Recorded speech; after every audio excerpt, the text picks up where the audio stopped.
Good evening and welcome to this week's edition of Wildcat Watch Live. Today is Monday, September 26th, and we are happy to have you here with us tonight. I'm Willie Annan. I'm Matt McCarthy. I'm Catherine Boyarski. And I'm Stefan Johnson. We have a beautiful show to start off this evening, so let's start with Stefan with football and tennis. Thanks a lot, Willie. The football game this weekend was a tight contest, with our Wildcats finally clawing out a victory with a 31-24 win over UPenn at Franklin Field. In this game, history would repeat itself, as senior cornerback James Pitts returned an interception 26 yards for a touchdown with 2 minutes left in the third quarter to extend the comeback lead to 23-14. This seems like a case of deja vu, because last year, Pitts accomplished a similar feat against Penn. Last year, he picked off a pass and raced 56 yards for a touchdown to seal a 22-10 come-from-behind triumph over the Quakers. But the biggest difference in the game this year came from a touchdown by junior defensive back Ronnie Atkins with 12 seconds left that sealed the victory. Also in the game, junior kicker Mark Hamilton kicked 3 field goals in the game for the Wildcats, including a 31-yard attempt with 5 minutes and 59 seconds left in the third quarter that gave Villanova the lead for good at 16-14. Hamilton scored the first Villanova points of the evening in the first quarter with a career-long 42-yard field goal. The score at that point was 7-3 in favor of Penn, but in the opening minute of the second quarter, senior quarterback Christian Colcierto threw a 54-yard touchdown pass to junior wide receiver Dorian Wells for a 10-7 Wildcats lead. Colcierto fared well in his first start. The walk-on senior completed 12 of 20 passes for 129 yards and 1 touchdown. He also ran the ball 10 times for 43 yards. This victory for the Wildcats marks 100 years since the last time that Penn has beaten us, which was back in October of 1911. We are since 11-1 against them. Also this weekend, the men's tennis team competed in the St. Joseph's University tournament, which included a number of local teams. Due to changes in the schedule, which was impacted by the weather, the Wildcats played only in singles matches during the tournament and went a combined 8-7 for the weekend. Sophomore Ryan Payton had a strong showing in the tournament, going 3-1 of the Flight 1 semifinals. Payton opened with a close victory on Friday afternoon, edging an opponent from Hofstra 7-6, 7-5 in straight sets. He then advanced as far as the Flight 1 semifinals match with a 6-2, 6-1 victory over Sinan Epker from Loyola, Maryland on Sunday morning. Another strong performance for the Wildcats came from junior Andrew Adler, who made his season debut by winning all 3 matches he played in Flight 4 of the tournament draw. Adler won a tiebreaker in his first match to emerge past Jason Sinkoff from Hofstra for a 7-6, 3-6, 10-5 victory. The Flight 4 bracket was cut short due to the schedule changes, and Adler was the lone competitor who advanced to the championship before play ended for the weekend. Other victories for the Wildcats came from freshman Michael Rosengren in the Flight 2 bracket. Rosengren posted an opening victory over John Disley of Hofstra, 6-4, 1-6, 10-8, and then beat Dan Barris from St. Joseph's by a final of 6-3, 6-4. In the quarterfinals of the Flight 2 draw, Rosengren lost to Ramel Verano from Army. Now over to Catherine with men's soccer and field hockey, and also women's soccer. Thanks, Stefan. The men's soccer team played on September 24th with the first half goal helping Georgetown to defeat the Wildcats 2-0. Villanova dropped the Big East Conference opener, and their standings currently are 2-4-2 overall and 0-1-0 Big East. Georgetown is currently at 5-1-2 overall and 1-0-0 Big East. The game was moved last minute from Villanova's natural field to Bryn Mawr College's synthetic Appleby field due to heavy rain over the weekend. The Wildcats started off strong with 5 shots in the first 20 minutes, all saved by Hoya's goalie, Thomas Gomez. 2 of Nova's shots were taken by sophomore Dylan Renna. Soon after, Georgetown scored, putting the score at 1-0, Hoyas in the lead.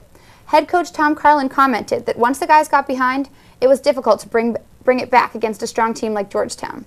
The Hoyas' Tom Scally, who assisted with the first goal, then came back to score against Nova. During the game, the Wildcats were leading with 12 shots to Georgetown's 6, a few by Nova freshman Oscar Umar, but their defense was impenetrable. At the end of the game, Villanova had 19 shots to Georgetown's 13, but it ended in defeat. Next up, the men will play at St. Joe's on Wednesday at 7 p.m. For women's soccer, the team played an away game in Queens, New York against St. John's, but unfortunately was defeated by the Red Storm. Their current standings are 4-5-2 regular season and 0-3 Big East, and St. John's is 6-3-1 regular season and 2-1 Big East. The Wildcats had 2 good shots right off the bat, but the Red Storm's defense held off the goals. Villanova had 12 shots throughout the game, and the Red Storm only had 8, but their offense was a bit stronger than Nova's. The Wildcats moved on to play at Syracuse for the second game of the weekend yesterday.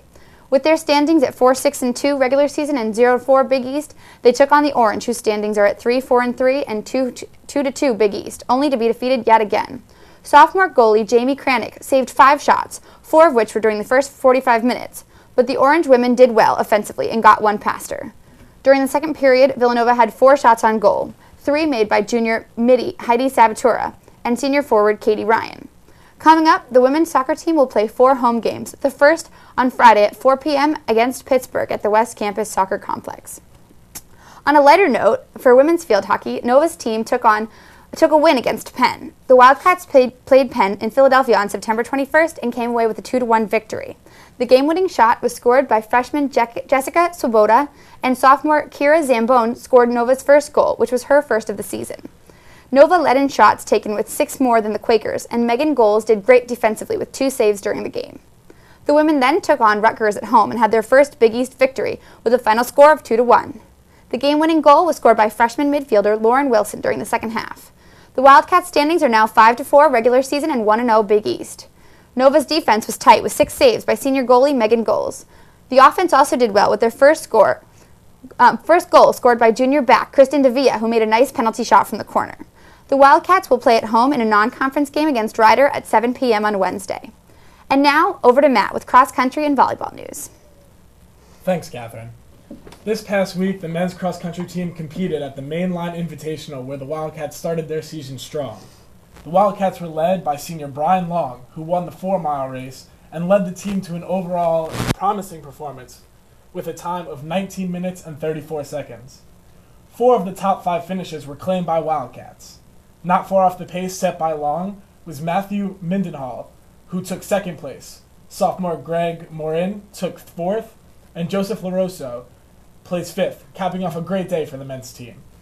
After the meet on Thursday, head coach Marcus O'Sullivan said that he thought that the particular performance given by the team was the best they had ever gone on to see in that particular meet, and that he was extremely happy to see how the guys did.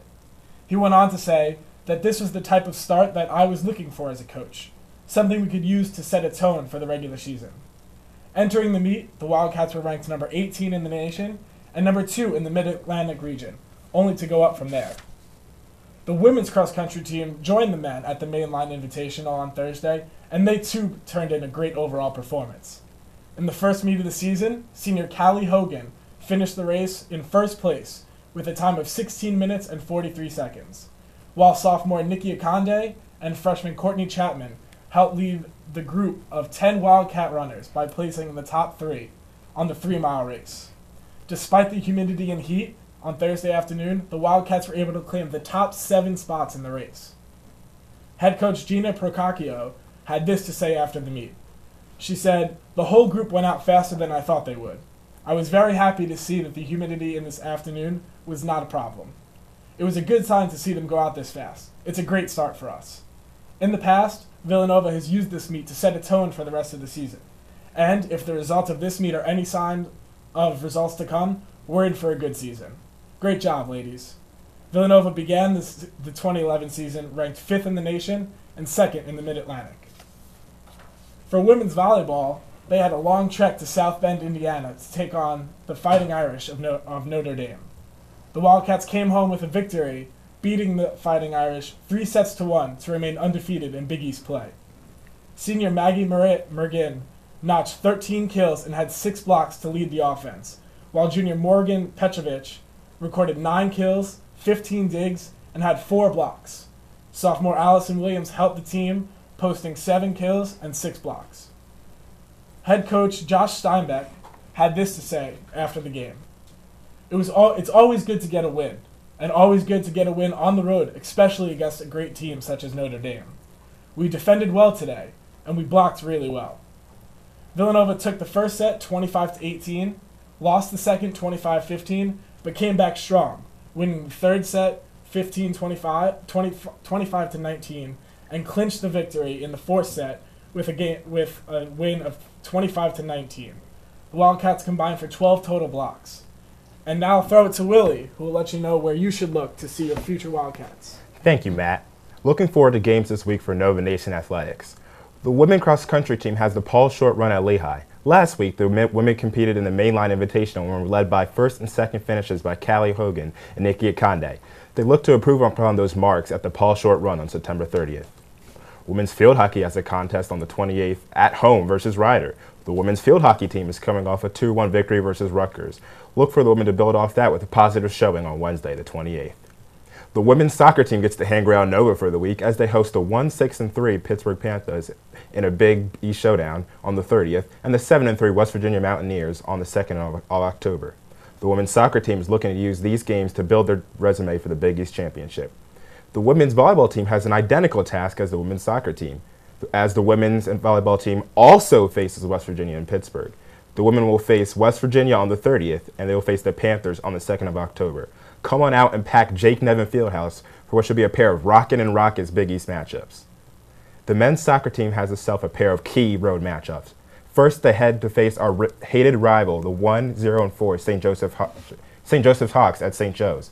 Look for there to be lots of intensities as the winner will have the city bragging rights. Then on Saturdays, they shift gears and go to South Orange, New Jersey to face the 3-3-2 Seton Hall Pirates. Look for there to also be a lot of energy and intensity as this is a key Big East matchup.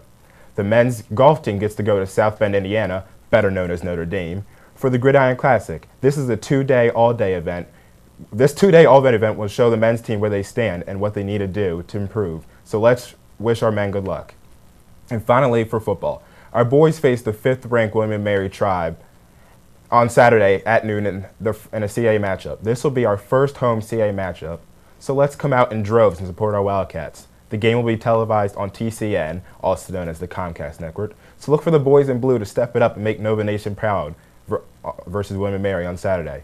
With William & Mary being ranked number 5, I feel the Wildcats will come out with a chip on their shoulder and something to prove. Look for them to protect our house. So I'm going to take the Nation over the Tribe, 21-10, in what should be a statement game for the Wildcats at home. And now to Catherine. Thank you for joining us, Nova Nation, on this episode of Wildcat Watch Live. I'm Catherine Boyarski, and for Stefan, Willie, Matt, and myself, stay Wildcats.